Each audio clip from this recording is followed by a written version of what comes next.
రాజకీయాల నుంచి తప్పుకున్న తర్వాత ఇక ప్రాథమిక సభ్యత్వం అన్నటువంటిది ఎలా ఉంటుంది? వెళ్లిన తర్వాత రాజీనామా సమర్పించడం జరుగుతుంది. ప్లాన్ ప్రకారం జరుగుతుంది అనేది ఒక విమర్శ వస్తుంది. గతంలో టీడీపీ నుంచి ఎంపీలు బీజేపీకి వెళ్లారు. అలాగే విజయసాయి రెడ్డి రాజీనామా చేసిన తర్వాత అలాగే వైసీపీ వాళ్ళు వెళ్ళిన తర్వాత బీజేపీలో చేరతారని ప్రచారం జరుగుతుంది. నేను బీజేపీలో చేరతానని గతంలో ఏదైతే టీడీపీ వాళ్ళు మీరు కూడా బీజేపీలోకి వెళ్తారనేటువంటి ప్రచారం కూడా జరుగుతుంది. రాజీనామా చేశారు, ఆయనకు బీజేపీ టికెట్ మళ్ళీ బీజేపీ ఆయన ప్లేస్ ని రీప్లేస్ చేసింది, ఆయనకే ఇచ్చింది. బీజేపీ రాజీనామా చేశారు, మీకు కూడా అట్లాంటిది వస్తుంది అనేది చర్చ నడుస్తుంది. నా సుదీర్ఘ రాజకీయ జీవితంలో నాకు తెలిసి నేను ఏ రోజు అబద్ధాలు చెప్పలేదు. ఒక హిందూ ధర్మాన్ని నమ్మినటువంటి వ్యక్తిగా, వెంకటేశ్వర స్వామిని నమ్ముకున్నటువంటి వ్యక్తిగా నేను అబద్ధాలు చెప్తాను అని చెప్పను. అలా చెప్పుతాను అని ఎవరైనా నమ్మినట్లయితే అది మీ యొక్క విజ్ఞతకే వదిలేస్తున్నాను.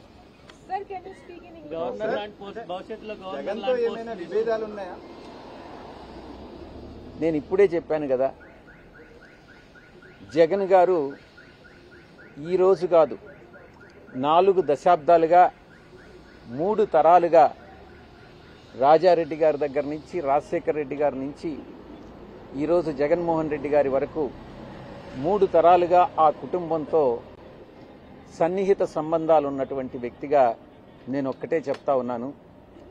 ఈ జీవిత కాలంలో ఏ రోజు కూడా ఆ కుటుంబంతో విభేదాలు అన్నటువంటివి రావు, ఇంతవరకు లేవు, భవిష్యత్తులో కూడా వచ్చేటటువంటి అవకాశం లేదు. సుదీర్ఘ అనుభవం ఉంది. కేసులో మీరు కూడా ఉన్నారు అందులో కేసులు. సో ఈ కేసులకు సంబంధించినటువంటి వ్యవహారంలో బీజేపీ కానీ ఇతర పార్టీల నుంచి వస్తున్నటువంటి ఒత్తిడి వల్ల ఇటువంటి నిర్ణయం తీసుకున్నారనేటువంటి చర్చ కూడా జరుగుతుంది. ఏ అక్రమ ఆస్తుల కేసు? జగన్కి సంబంధించి ఎప్పటి కేసులు? పాత కేసుల? పాత కేసులు అన్నటువంటివి గతంలో కానీ వెళ్తే 2011వ సంవత్సరం ఆగస్టు 10వ తారీఖున ఎఫ్ఐఆర్ ఫైల్ చేయడం జరిగింది. 2011 అప్పట్లో ఎన్నో ఆశలు చూపించినా కూడా, నన్ను అప్రూవర్గా మారమని ఎంత బలవంత పెట్టినా కూడా,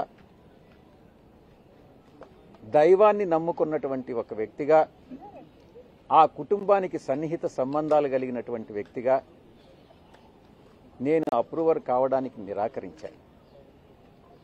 ఆ రోజు పరిస్థితే ఈ రోజు కూడా. ఎటువంటి పరిస్థితుల్లో దైవాన్ని నమ్మేటటువంటి వ్యక్తి ఎప్పుడు కూడా అబద్ధాలు చెప్పడు, ఒక వ్యక్తికి మోసం చేయడు, నమ్మక ద్రోహం అన్నటువంటిది ఉండదు, వెన్నుపోటు రాజకీయాలు, వెన్నుపోటు వ్యాపార లావాదేవీలు ఉండవు అని నేను చాలా స్పష్టంగా చెప్తా ఉన్నాను. కూటమి ప్రభుత్వం అధికారంలోకి వచ్చిన తర్వాత మీపై చాలా కేసులు పెట్టాయి సార్. ఈ కేసులన్నీ ఎట్లా ఎదుర్కోబోతున్నారు? రాజకీయాల నుంచి బయటకు వెళ్తే తదుపరి ఈ కేసుల విషయంలో ఏ విధంగా వ్యవహరిస్తారు? కూటమి ప్రభుత్వం అధికారంలోకి వచ్చిన తర్వాత నా మీద మొట్టమొదటిగా పెట్టినటువంటి case Kakinada seaports limited case. నేను ఒక్కటే చెప్తా ఉన్నా, ఇంతవరకు నా మీద లుకౌట్ నోటీస్ ఇచ్చారు, నన్ను అక్యూజ్డ్ నెంబర్ 2గా చేశారు. నేను గతంలో కూడా ఈడీ ముందు ఇంతవరకు నన్ను సిఐడి పిలవలేదు. ఈడీ వాళ్ళు పిలిచినప్పుడు నేను ఒక్కటే చెప్పాను, ఆ వెంకటేశ్వర స్వామి సాక్షిగా కేవీ రావు అనేటటువంటి వ్యక్తి ఏదైనా ఒక సోషల్ ఫంక్షన్లో కలిస్తే నమస్తే నమస్తే అని చెప్పడమే కానీ, ఆయనతో నాకు ఎటువంటి సన్నిహిత సంబంధాలు కానీ వ్యాపార లావాదేవీలు కానీ లేవు, నా మీద చేసినటువంటి ఆరోపణలన్నీ తప్పు అన్నటువంటిది చాలా స్పష్టంగా చెప్పడం జరిగింది. నేను వెళతాను, ఆయన్ని రమ్మనండి, ఆ దేవదేవులైనటువంటి వెంకటేశ్వర స్వామి మీద ప్రమాణం చేస్తాము అని మరొక్కసారి మీ ముందు నేను చెప్తా ఉన్నా. కేవీరావు గారు చెప్పేది నిజంగానైతే ఆయన పిల్లల మీద ప్రమాణం చేసి చెప్పమని చెప్పండి, నేను చెప్పేది నేను నిజంగా విక్రాంత్ రెడ్డిని ఆయన దగ్గరికి పంపించాను అని అన్నటువంటి విషయం నేను నా పిల్లల మీద ప్రమాణం చేసి నేను చెప్తా. నాకు కాకినాడ సీపోర్టు విషయంగా ఆ ట్రాన్సాక్షన్ గురించి ఏ రోజు నాకు ఎవ్వరూ చెప్పలేదు, నాకు తెలియదు. కేసు పెట్టిన తర్వాత పూర్తిగా వివరాలన్నీ సేకరించిన తర్వాత అప్పుడే నాకు కాకినాడ సీపోర్టు అరబిందో వాళ్ళు అక్వైర్ చేశారు, 42% ఏదో అక్వైర్ చేశారు అన్నటువంటి విషయం తెలిసింది. చెప్పేది పూర్తిగా వినండి. విక్రాంత్ రెడ్డి అనే అతను నాకున్న పరిచయం చాలా కొద్ది. పిల్లవాడు, ఎక్కడైనా కనపడితే ఎలా ఉన్నావు విక్రాంత్ అంటే ఎలా ఉన్నావు అన్నటువంటిదే కానీ విక్రాంత్ రెడ్డికి నాకన్నా ఎక్కువ పరిచయాలు ఉండేటటువంటి వ్యక్తి. నేను అతన్ని కేవీ రావుకి ఇంట్రడ్యూస్ చేయాల్సినటువంటి అవసరం లేదు. మొట్టమొదటిగా ఎవరైనా ఏదైనా ఉద్యోగం కోసమో ఎవరైనా వస్తే ఏదైనా ఇండస్ట్రియలిస్ట్కి ఫోన్ చేసి చెప్పమంటే చెప్తానే కానీ నాకు ఏ వ్యాపారాలు లేవు. నేను పూర్తిగా 24 గంటలు 365 రోజులు పార్టీ కోసంగా నేను పనిచేసే కానీ రాజకీయాల్లో ఉన్నానే కానీ నాకు ఎటువంటి వ్యాపారం లేదు. నేను దేంట్లోనూ భాగస్వామిని కాదు. మరొక ముఖ్యమైనటువంటి విషయం, కొన్ని పత్రికలు కానీ కొన్ని ఛానల్స్ కానీ నేను చూస్తా ఉన్నాను నిన్నటి నుంచి, ఈ కాకినాడ సీపోర్టు విషయంగా ఈ యొక్క రాజీనామాకు లింక్ చేసి ఎక్కడో అది జగన్ గారికి తగిలింది కాబట్టి విజయసాయిరెడ్డి రాజీనామా చేస్తున్నాడు అన్నటువంటి విషయాన్ని కొన్ని ఛానల్స్ చెప్తా వస్తూ ఉన్నాయి. నేను ఒక్కటే చెప్తా ఉన్నా, మా వియంకుడు నా క్లాస్మేట్ బీకాంలో. ఆ తర్వాత ఆయన వ్యాపార రంగంలోకి వెళ్ళిపోయాడు. నేను సిఏ చార్టర్డ్ అకౌంటెంట్గా వెళ్ళిపోయాను. తర్వాత మళ్ళీ తిరిగి కలుసుకున్నది నా కూతుర్ని ఆయన కొడుక్కి సంబంధం చేసుకున్న తర్వాతనే. ప్రమాణం చేసి చెప్తా ఉన్నా, ఆయన వ్యాపార లావాదేవీలు ఏది కూడా నాతో ఏ రోజు డిస్కస్ చేయరు. వాళ్ళకి ఎన్ని ఫార్మా యూనిట్స్ ఉన్నాయన్నటువంటి విషయం కూడా నాకు తెలియదు. ఎందుకంటే కుటుంబ వ్యవహారాలు సక్రమంగా ఉండాలి అని అంటే ఆర్థిక వ్యాపార లావాదేవీలు ఉండకూడదు అన్నటువంటి విషయం నేను బలంగా నమ్ముతా. వాళ్ళు ఏం చేస్తున్నారు, వాళ్ళ వ్యాపారం ఏంటి, దాంట్లో జోక్యం చేసుకోవడం అన్నటువంటిది మంచిది కాదు అన్నటువంటి ఒకే ఒక సిద్ధాంతంతో నేను ఏ రోజు కూడా భగవంతుడి సాక్షిగా చెప్తున్నాను, వాళ్ళ వ్యాపారాల గురించి నాకు తెలియదు, తెలుసుకోదలుచుకోలేదు, భవిష్యత్తులో కూడా నేను జోక్యం చేసుకోను. ఆ ఛానల్స్ ఎవరైతే టెలికాస్ట్ చేశారో వాళ్ళకి నేను విజ్ఞప్తి చేస్తా ఉన్నా, వాళ్ళ విజ్ఞతకే వదిలేస్తున్నా. దయచేసి ఇన్ఫరెన్సెస్ డ్రా చేయొద్దు. వార్తలను వార్తలుగానే ప్రచురించండి, ప్రసారం చేయండి. మీ యొక్క వ్యూస్ను తీసుకొచ్చి ఇతరుల మీద రుద్దవద్దు అని అన్నటువంటి విషయాన్ని నేను చెప్తా ఉన్నా. కేసుల నుంచి రాజకీయాల నుంచి తప్పుకుంటే ఈ కేసులను ఏమన్నా మాఫీ చేస్తామని కానీ అట్లాంటివి ఏమన్నా వచ్చిందా మీకు? అది కూడా ఒక చర్చ. రాజకీయాల నుంచి నేను తప్పుకుంటే నేను ఇంకా బలహీనుణ్ణి అవుతానే గాని బలవంతుణ్ణి కాదు కదా. అలాంటప్పుడు కేసులు నాకు ఎందుకు మాఫీ చేస్తారు, నన్ను ఎందుకు తప్పిస్తారు? అది కాదు సార్, అసలు ఎందుకు ఆల్ ఆఫ్ సడన్ డెసిషన్ తీసుకోవడానికి ఏ కారణం ఉంది? అంటే అసలు ఒక పెద్ద కారణం లేకపోతే ఇప్పుడు మీరు ఒక లైమ్ లైట్ లో ఉన్నారు, స్టార్. 40 రోజుల క్రితం కూడా మీరు ఇన్ని వెంకటేశ్వర స్వామి మీద ప్రమాణం చేసి చెప్పారు, ఇది కూడా ఒక నిజం చెప్పండి. అసలు ఏం జరిగింది, ఎందుకు ఈ డెసిషన్ తీసుకున్నారు, దీని వెనకున్న కారణం ఏంటి? నేను ఇప్పుడే మీకు చెప్పా, నేను అబద్దాలు చెప్పను అని. నిజం చెప్పండి. నిజం చెప్పండి. అంటే నేను ఇప్పటి వరకు అబద్దం చెప్పానని అర్థం? నిజం చెప్పండి. అంటే ఇప్పటి వరకు అబద్దం చెప్పానన్నా? ఏ ఛానల్ నుంచి? ఇదొకటి నిజం చెప్పండి. కారణాలు ఏంటి? అంటే ఇప్పటి వరకు అబద్దాలు చెప్పాను, ఇదొక్కటి నిజం. వెనకాల ఉన్నటువంటి నిజమైన కారణాలు ఏంటి? పూర్తిగా వ్యక్తిగతం. నేను ఈ యొక్క ఏ పరిస్థితుల్లోనే అయితే నేను రాజకీయ జీవితంలో నేను ప్రవేశించానో అప్పటి పరిస్థితులు వేరే, ఈ రోజు ఉన్నటువంటి రాజకీయ పరిస్థితులు వేరే. ఈ పరిస్థితుల్లో, ఇప్పుడున్నటువంటి రాజకీయ పరిస్థితుల్లో నేను ఒక రాజ్యసభ సభ్యుడిగా అటు రాష్ట్రానికి కానీ ఒక పార్టీలో నేషనల్ జనరల్ సెక్రటరీగా పార్టీకి కానీ న్యాయం చెయ్యలేను అన్నటువంటి ఒక ఆలోచన వచ్చి నాకన్నా ఇంకా శక్తి సామర్థ్యాలు ఉన్నటువంటి వ్యక్తులు ఎవరైనా నా ప్లేస్లో రాజ్యసభకు కానీ వస్తే రాష్ట్రానికి రాష్ట్ర ప్రజలకు దేశానికి ఉపయోగపడతారు అన్నటువంటి ఒకే ఒక కారణంతో నా యొక్క అశక్తత నేను చెయ్యలేను నేను న్యాయం చెయ్యలేను అనే ఒక నిర్ణయానికి వచ్చి నేను ఈ యొక్క రాజీనామాను సమర్పిస్తున్నానే తప్ప వ్యక్తిగత కారణాలని అందుకే నేను చెప్పాను. ఎవ్వరి మీద కోపం లేదు, ఎటువంటి ప్రెషరు లేదు, ఎటువంటి అన్డ్యూ ఇన్ఫ్లుయెన్స్ లేదు. ఈ యొక్క పూర్తిగా వ్యక్తిగతమైనటువంటి నిర్ణయం తీసుకోవడం జరిగింది. ఎవరైనా ఒక్కొక్కరు మా పార్టీకి ఇప్పుడు నేను ఇంకా కూడా రేపు రిజిగ్నేషన్ సబ్మిట్ చేసేంత వరకు కూడా వైఎస్ఆర్సీపీకి ఇంకా కూడా సభ్యుడిని, రాజ్యసభకు మాత్రమే రాజీనామా చేశారు. 11 మంది శాసనసభ్యులు మాత్రమే ఉన్నారు. 11 మంది శాసనసభ్యులతో నేను చేసినటువంటి రాజీనామా వల్ల కూటమి లబ్ధి పొందుతుందే గాని వైఎస్ఆర్సీపీ లబ్ధి పొందదు. ఈ విషయం అందరికీ తెలుసు. వైఎస్ఆర్సీపీ నా ప్లేస్లో ఇంకొకరిని పంపించలేదు. కూటమిలో అది వాళ్ళకి నిర్ణయం. అది తెలుగుదేశంకి వెళ్తుందా, బీజేపీకి వెళ్తుందా, జనసేనకు వెళ్తుందా, ఎవరిని సెలెక్ట్ చేయాలి అన్నటువంటిది వాళ్ళ ఇష్టం. ఒక్కటి మాత్రం నేను చాలా స్పష్టంగా చెప్పగలను దేవుడు సాక్షిగా, ఎటువంటి ఆశలకు గాని ఎటువంటి పదవులు ఆశించి గాని ఆయన చెప్పినట్టుగా, అయ్యా మీరు వినండి స్వామి, మీరు వినండి, ఆయన అడిగినట్టుగా ఆయన చెప్పినట్టుగా కేసులు మాఫీ చేస్తారు అన్నటువంటి ప్రామిస్ తీసుకొని నేనేదో రాజీనామా చేస్తున్నానని చెప్పారు. భగవంతుడు సాక్షిగా చెప్తున్నాను, నేను అబద్దాలు చెప్పనానని. అటువంటిది ఏమీ లేదు. ఎవరో కేసులు మాఫీ చేస్తే చేయించుకోవాల్సినటువంటి అవసరం నాకు లేదు. ఏదైనా ధైర్యంగా ఎదుర్కొంటాను. ఈ యొక్క లుకౌట్ నోటీస్ మీద హైకోర్టులో వేశాను. నేను గతంలో నా మీద ఒక మహిళ గురించి ఆరోపణలు చేస్తే మీ మీదనే కృష్ణ వాళ్ళ ఛానల్ మీదనే నేను డిఫమేషన్ వేశా. ఎవరికి భయపడే తత్వం కాదు విజయసాయిరెడ్డిది.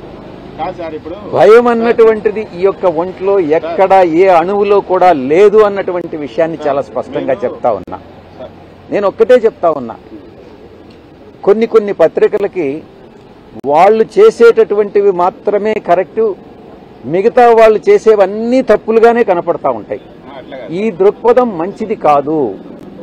ఈ యొక్క బ్లాక్ మెయిలింగ్ టాక్టిక్స్ మంచిది కాదు అని నేను సవినయంగా నేను మనవి చేసుకుంటా ఉన్నా.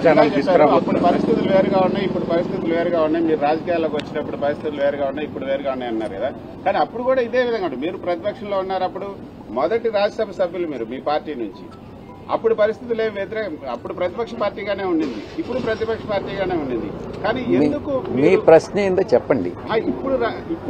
ఇప్పుడు రాజీనామా చేయడానికి కారణాలు ఏంటి అంటే అంటే నేను చెప్పిన దానికన్నా ఇంకా వేరే కారణాలు ఉన్నాయని నువ్వు నమ్ముతున్నావేమో గానీ నేనైతే నమ్మట్లేదు. అంటే జగన్మోహన్ రెడ్డి మీకు పదవి ఇస్తారు, అడగండి, మీరు ఏదైనా ఫ్రీగా అడగొచ్చు. కాదు నేను ఇంతకు ముందే చెప్పాను. మిమ్మల్ని కాదని ఒక్క నిమిషం, మీరు అడిగిన తర్వాత నేను జవాబు చెప్పాలా, తర్వాత మీరు ప్రశ్న అడగాల. గవర్నర్ పదవి కానీ తిరిగి నేను మళ్ళీ బీజేపీలో ఎంపీ కావడం కానీ లేకుంటే వేరే ఇంకేదైనా పదవులు ఆశించి కానీ మీ మైండ్లో ఏముందో నాకు తెలియదు. మనసులో ఏ పదవులకు కానీ ఒక్కరి దగ్గర ఒక్క పైసా డబ్బులు తీసుకొని నేను రాజీనామా సమర్పించడం కానీ భగవంతుడు సాక్షిగా చెప్తున్నాను, అటువంటి హామీలేమీ లేవు. అటువంటి హామీలు తీసుకునేటటువంటి వ్యక్తి విజయసాయిరెడ్డి కాదు అన్నటువంటి విషయాన్ని మరొకసారి చెప్తాను. మీరు నమ్మకం ఉంటే అది మీ ఇష్టం. భవిష్యత్తులో అలాంటి అవకాశం వస్తే తీసుకుంటారా? గవర్నర్ గానీ ఎలాంటి అన్నా మీ కొన్నటువంటి రాజకీయ నేపథ్య అనుభవ రీత్యా మీకు ఒకవేళ గవర్నర్ ఇదే ఇవ్వాలన్నా అనుకోండి. ఈ రోజు నా యొక్క ఆలోచన అంతా కూడా నాకు హార్టికల్చర్ అంటే చాలా ఇష్టం. దాని మీద చాలా రీసెర్చ్ గతంలో కూడా చేశాను, విదేశాల్లో కూడా పర్యటించిన. నాకున్న అనుభవంతో గెస్ట్ లెక్చర్స్ ఇవ్వడం అన్నటువంటిది చాలా ఇష్టమైనటువంటిది. నాకున్నటువంటి కొద్దిపాటి పరిజ్ఞానం ఏదైతే ఉందో దాంతో ఈరోజు చాలామంది చాలా ఆరోపణలు చేస్తూ వచ్చారు. ప్రతిపక్షంలో ఉన్నటువంటి వాళ్ళు కానీ, అధికార పక్షంలో ఉన్నటువంటి వాళ్ళు కానీ, విజయసాయిరెడ్డి విశాఖపట్నాన్ని దోచేశాడు అన్నటువంటిది రిధం కూడా చాలా బాగుంది. కొన్ని పత్రికలు చెప్తా ఉన్నాయి. ఆ దేవుడి సాక్షిగా చెప్తా ఉన్నా, ఎక్కడా ఏ డీల్స్లో విజయసాయిరెడ్డి అవినీతిపరుడు కాదు. నేను భగవంతుడి సాక్షిగా ఒక విషయం కానీ చెప్తే నేను భగవంతుడిని నమ్మేటటువంటి వ్యక్తిగా అబద్ధం చెప్పను. ఎక్కడైనా నాకున్నది ఈరోజు ఆస్తి మీరు ఎక్కడైనా అఫిడవిట్లో చూసుకోవచ్చు. నా కూతురు ఆస్తులన్నీ కూడా లేకుంటే నా అల్లుడు ఆస్తులన్నీ కూడా వాళ్ళకి ఈరోజు చాలా పెద్ద కంపెనీ, కొన్ని వేల కోట్ల రూపాయల ఆస్తులు ఈ రోజు కాదు 40 సంవత్సరాలుగా వాళ్ళు వ్యాపార రంగంలో ఉన్నారు. నేను లేను. వాళ్ళు చేసే వ్యాపారాలన్నీ నాకు ఆపాదిస్తే నేను చేయగలిగింది ఏం లేదు. అది కూడా మీ ఛానల్స్కి మీ మనస్సాక్షికి నేను వదిలేస్తా ఉన్నా. దాంట్లో ఎంత నిజం ఉందన్నటువంటిది మీరే తెలుసుకోండి. నాకున్నది బెంగళూరులో ఒక ఇల్లు, విజయవాడలో 2 ఒకటి నాది, విశాఖపట్నంలో ఒక అపార్ట్మెంట్. ఇవి తప్ప నాకు ఏ ఆస్తులు లేవు. నేను చాలా కంఫర్టబుల్ జీవితాన్ని గడుపుతా ఉన్నాను. ఆస్తులు సంపాదించాలని లేదు. నేను గతంలో చెప్పాను, ఒకవేళ నేను అవినీతికి పాల్పడి సంపాదించినా కూడా ఒకరు 100, 200 కోట్లు 300 కోట్లు సంపాదించితే వాళ్ళకు ఉండేటటువంటి ఆ వియ్యంకుడికి ఉండేటటువంటి వేల కోట్లలో ఈ 200 కోట్లని అనేటటువంటిది సముద్రంలో ఒక నీటి బొట్టు లాంటిది. ఆ అవసరం లేదు. ఆ చెడ్డ పేరు తెచ్చుకోవాల్సినటువంటి అవసరం నాకు లేదు. నీతిగా నిజాయితీగా బతకదామనుకున్నాను. కానీ కొన్ని పత్రికలు, కొన్ని ఛానల్స్ నిరాధారమైనటువంటి ఆరోపణలు మోపి నా యొక్క ప్రతిష్టను భంగపరచడం కూడా వాస్తవం. కొంతకాలం క్రితం మీరు ఒక ఛానల్ పెట్టాలనే ఆలోచనను కూడా వెలుబుచ్చారు. ఆ విషయంలో ఎటువంటి మంచి ప్రశ్న వేశారు. గతంలో రామోజీరావు గారు, రాధాకృష్ణ గారు నా మీద వ్యతిరేకంగా దుష్ప్రచారం చేసినప్పుడు నేను ఒక నిర్ణయం తీసుకోవడం జరిగింది. ఛానల్ పెట్టాలి అన్నటువంటిది.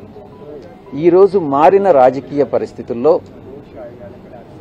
నేను రాజకీయాల నుంచి తప్పుకున్న తర్వాత ఆ యొక్క నిర్ణయం తీసుకున్నటువంటి నిర్ణయం అమలు చేయాలా లేదా అన్నటువంటిది నేను పునరాలోచిస్తాను.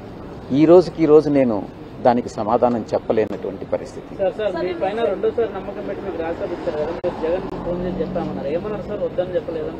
వద్దని రాజీనామా మీకు ఎందుకు ఆ డౌట్ ఎందుకు వచ్చింది? ఆయన అడిగారు, మీరు వెయిట్ చేయాలా? చెప్పండి. జగన్ గారికి నేను అన్ని వివరంగా చెప్పాను. ఈ పరిస్థితుల్లో నేను న్యాయం చేయలేనన్నటువంటి విషయం కూడా చెప్పాను. ఆయన అన్న అడ్వైజబుల్ కాదు, నువ్వు రాజీనామా చేయొద్దు, పార్టీ నీకు అండగా ఉంటుంది, మేమంతా నీకు అండగా ఉంటాం, నువ్వు తీసుకున్నటువంటి నిర్ణయం కరెక్ట్ కాదేమోనని ఆయన చెప్పడం జరిగింది. అయినప్పటికీ కూడా నా నిర్ణయం బట్టి నేను ముందుకు వెళ్తా ఉన్నాను. మీరు అనుకుంటే న్యాయం ఏం సార్? న్యాయం చేయలేని అంటున్నారు. మీరు ఒక ఏమనుకోవద్దు, క్లారిటీ ఉండాలి క్వశ్చన్ వేస్తే. క్లారిటీ లేని క్వశ్చన్స్ కానీ మీ పదవికి న్యాయం చేయలేదు అంటున్నారు. న్యాయం చేయడం అంటే ఏంది అని అడుగుతున్నారు. మీరు ఏ పత్రిక మీరు మీ యొక్క ఉద్యోగ ధర్మానికి మీరు న్యాయం చేస్తున్నారా? చెప్పండి. అది కాదులే సార్, మీరు ఆన్సర్ చెప్పండి. మీరు క్లారిటీతో అడగండి. ఆయన అడిగింది ఏంటంటే, ఇప్పుడు మీరు అంటున్నారు కదా నేను న్యాయం చేయలేకపోతున్నాను, అందుకే నేను నా ప్లేస్ లో వేరే ఒకరిని పెట్టాలని. అంటే మీకు సరైనటువంటి గౌరవం ఇవ్వకపోవడం వల్లనే నేను ఒక్కటే చెప్తా ఉన్నా, నేను దైవ భక్తుడిని, నేను అబద్ధాలు చెప్పలేను. అబద్ధాలు చెప్పకుండా ఈ కాలంలో రాజకీయాల్లో రాణించడం అన్నటువంటిది కష్టంగా ఉంది. నా మనసుకి తోచిన విధంగా ఇక్కడ నేను రాణించలేను రాజకీయాల్లో నన్ను నిర్ణయించుకున్నాను. ఇది వాస్తవం. చెప్తున్నారా మీకు? నువ్వు ఇన్ఫరెన్సెస్ డ్రా చేయొద్దు. నేను చెప్పింది విను. జగన్ మిమ్మల్ని అబద్ధాలు చెప్పమని చెప్తున్నాడు, అందుకే రాధాకృష్ణ చెప్తున్నాడు, సరేనా? లేదు, ఈనాడు కిరణ్ చెప్తున్నాడు, సరేనా? ఎందుకు అసందర్భమైనటువంటి ప్రశ్నలు అనవసరం. నువ్వు అడగాల్సింది క్లారిటీతో అడుగు, నేను చెప్తా. సార్ వ్యవసాయం ఎక్కడ చేయబోతున్నారు సార్? మార్స్ కానీ లేకుంటే చంద్రమండలంలో కానీ చేయబోతున్నా. అది ఏదన్నా రాజకీయాలకు సంబంధించిందా? విశాఖపట్నంలో మహిళ మీ పైన కొంతమంది ఆరోపణలు చేసిన సందర్భంలో మీరు ఒంటరిగా ప్రెస్ మీట్ పెట్టారు. పార్టీ ఆ రోజు మీ పట్ల ఎవరు కూడా వచ్చి మీకు ధైర్యంగా మీ వెనక నిలబడడం చెప్పారు. కేవలం ఆ సందర్భంలో అవంతి శ్రీనివాస్ గారు ఒక్కరే మీతో పాటు కూర్చొని ప్రెస్ కాన్ఫరెన్స్ కండక్ట్ చేశారు కదా. అట్లాంటిది ఏమైనా మీకు పార్టీ మిమ్మల్ని పట్టించుకోలేదనే కోణంలో మీకు ఏమైనా అనిపించిందా? నాటి సందర్భం నుంచి కూడా మీరు కొంత అసంతృప్తి ఉన్నట్టు అనిపించింది మీకా? డెఫినెట్లీ అందరికీ. మీకందరికీ అనిపించిందా?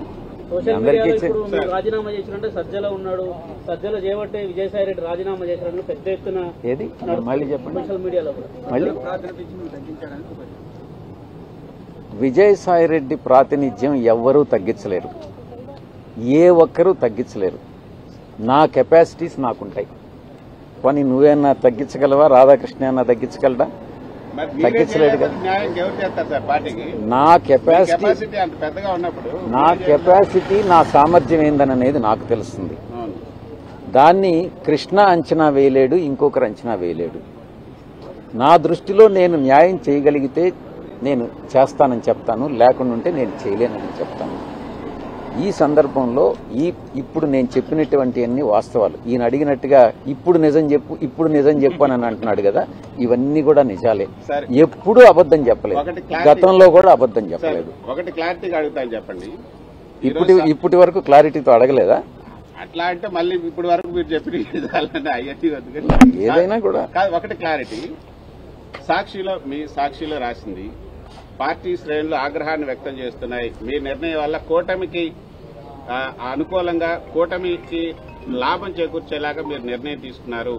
ఇప్పుడు పార్టీ కష్టాల్లో ఉన్నప్పుడు మీరు గలం ఇప్పాల్సినటువంటి సమయం వచ్చినప్పుడు మీరు ఈ నిర్ణయం తీసుకోవడం కూటమికి లాభం చేకూర్చడం అనేది పార్టీ శ్రేణులకు ఆగ్రహాన్ని తెప్పిస్తున్నారని సాక్షిలో రాశారు. ఎప్పుడు రాశారు? ఈరోజు. నేను ఇప్పుడే చెప్పాను. వైఎస్ఆర్సీపీకి ఉన్నటువంటి 11 మందితో తిరిగి రాజ్యసభకు నన్ను కానీ ఇంకెవరిని కానీ పంపించలేరు. అది కూటమికి వెళుతుంది సీటు. ఈ విషయం నాకు తెలుసు. నేనేం తెలియకుండా రాజీనామా చేయలే. నేను అబద్ధం చెప్పను. దీనిలో బెనిఫిషియరీ ఎవరన్నానంటే కూటమి. అది వాళ్ళకే వదిలేస్తున్నాను. ఏం చేయాలి, ఎవరిని సెలెక్ట్ చేసుకోవాలి? నా ఓన్లీ రిక్వెస్ట్ ఏందనంటే, నాకన్నా ఇంకా కొంచెం విజ్ఞానవంతుడు, ఇంకా కెపాసిటీస్ ఎక్కువ ఉన్న అతన్ని కానీ తీసుకొస్తే అది ఏ పార్టీకి సంబంధించి అయినా అది రాష్ట్రానికి, దేశానికి ఉపయోగపడుతుందని మాత్రమే నేను చెప్పగలను. ఇది మీరు సాక్షిలో రాసింది 100% కరెక్ట్. దీనివల్ల లబ్ధి పొందేటటువంటిది కూటమి నుంచి నేను ఏదన్నా డబ్బులు తీసుకున్నానని మీరు భావిస్తున్నారా?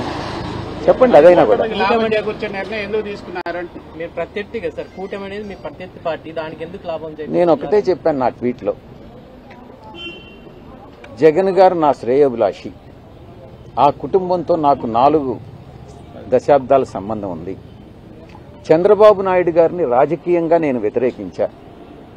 కుటుంబ పరంగా ఎటువంటి అభిప్రాయ భేదాలు లేవు, వ్యక్తిగత విభేదాలు లేవు.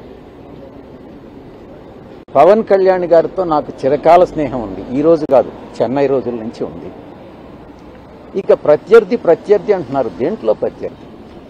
వీళ్ళందరూ కూడా నేను ప్రత్యర్థులుగా భావించట్లే. నాకు ఒక క్లారిటీ ఉంది. దేంట్లో నేను రాజకీయాల్లో ఎలా విభేదించాను, రాజకీయాలు మాత్రమే నేను విభేదించాను, వ్యక్తిగతంగా ఎక్కడ లేదు. ఇప్పుడు కృష్ణ అంటే ఆంధ్రజ్యోతిలో పనిచేస్తున్నాడు కాబట్టి, ఆంధ్రజ్యోతి నాకు వ్యతిరేకంగా అబద్దాలు రాస్తుంది కాబట్టి నేను, కానీ కృష్ణ పట్ల నాకేం వ్యక్తిగతంగా ఏం ఉండదే. ప్రొఫెషనే, వ్యక్తిగతం.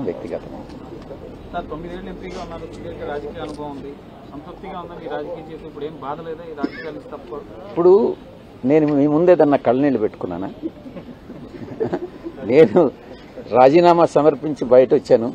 మీతో సంతోషంగా నేను ఈ క్షణాలు గడుపుతా ఉన్నా. నాకు బాధ అనేటటువంటిది ఏ మనిషికైనా ఉంటుంది. నేను అబద్ధం చెప్పను. నేను మళ్ళీ చెప్తా ఉన్నా. మనసులో ఎక్కడో కొంత బాధ అయితే ఉంటుంది. కానీ ఆ బాధ అన్నటువంటి దానికన్నా నేను న్యాయం చేయలేకపోతున్నానే అన్నటువంటిదే ఎక్కువ బాధను కలిగిస్తుంది. కాబట్టి న్యాయం చేసేటటువంటి మరొక వ్యక్తికి ఈ పదవి దక్కాలని నేను కోరుకుంటాను. అది ఎవరైనా మేము కావచ్చు. బాగా మిస్ అయిపోతుంటాం సార్. మీరు ఛాలెంజ్లు చేయటం, తర్వాత మేము ప్రచారం చేయటం ఇవన్నీ నేను ఛాలెంజ్ చేసినంత కూడా నేను చేసి చూపిస్తాను. ముఖ్యంగా మీ మీద డిఫమేషన్ కేసు అయితే వదలను. ఎందుకనంటే నేను ఉమనైజర్ కాదు, ఎవరు ఉమనైజర్ అనేటటువంటిది మీకు తెలుసు. దాని విషయంలో మాత్రం నేను వదిలే ప్రసక్తే లేదు. ఇంకా చాలా చాలా ఉన్నాయి. కేవీ రావు విషయం నేను లాస్ట్ ప్రెస్ కాన్ఫరెన్స్లో నేను చెప్పాను, కేవీ రావు మీద డిఫమేషన్ వేస్తాను అని. ఈ రోజు చెప్తా ఉన్నా కేవీ రావు మీద డిఫమేషన్ వేస్తాను అని. ఇంక కేసులు కొనసాగుతాయిలేండి, మీకు ఉంటాయి వాళ్ళకి ఉంటాయి అన్నీ. కొనసాగితే నేనేం భయపడేవాడిని కాదు కదా. సంవత్సరం రోజులు జైల్లో ఉండొచ్చి నేను 9 సంవత్సరాలు రాజ్యసభ సభ్యుడిగా పనిచేశాను. 22-23 కేసులున్నాయి. భయం అనేటటువంటిది ఈ ఒంట్లో లేదు, భవిష్యత్తులో కూడా రాదు. Thank you. Sir, in English also, if you can tell us, you have come here. You ask me questions, I'll tell So you. you have come to submit your resignation. No, here only. You have come to submit your resignation. You announced that you are quitting politics. So what is the reason and what made you take this decision? I have submitted my resignation and the Honorable Chairman Rajya Sabha has accepted my resignation, and he asked me specifically what are the reason, whether it is voluntary or is there any coercion or undue influence. I have explained to Honorable Chairman that my resignation is voluntary, spontaneous, and there is no coercion, pressure or no undue influence. And it is only because of personal reasons I have submitted my resignation. I have requested the Honorable Chairman to kindly accept it, and he obliged my accept, and he has accepted the resignation. Did you speak to Mr. Jagan Mohan Reddy before taking this Yes, decision? I have spoken to my Honorable Party President Sri Jagan Mohan Reddy Garu yesterday, and I have explained him in detail the reasons why I have taken the decision to quit the politics. And he has advised me not to do so. Despite the fact that he has asked me not to do so, I have continued with my decision, and I have submitted my resignation, and I will be quitting the politics. But will you still be in some ways trying to help with your the education that you have? You will try to help the party or continue doing? My interest is agriculture and giving guest lectures in various universities.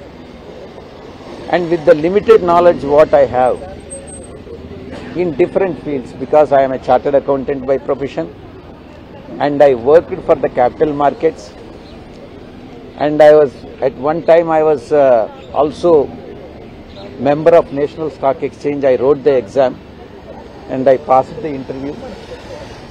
I have wide experience in capital markets, and I have a reasonably good experience in the parliament and the parliamentary procedures and constitutional aspects. And with the limited knowledge what I have obtained in my 67 years of life, I would like to share it with others, because obtaining knowledge is one thing and giving knowledge to others is also very equally important.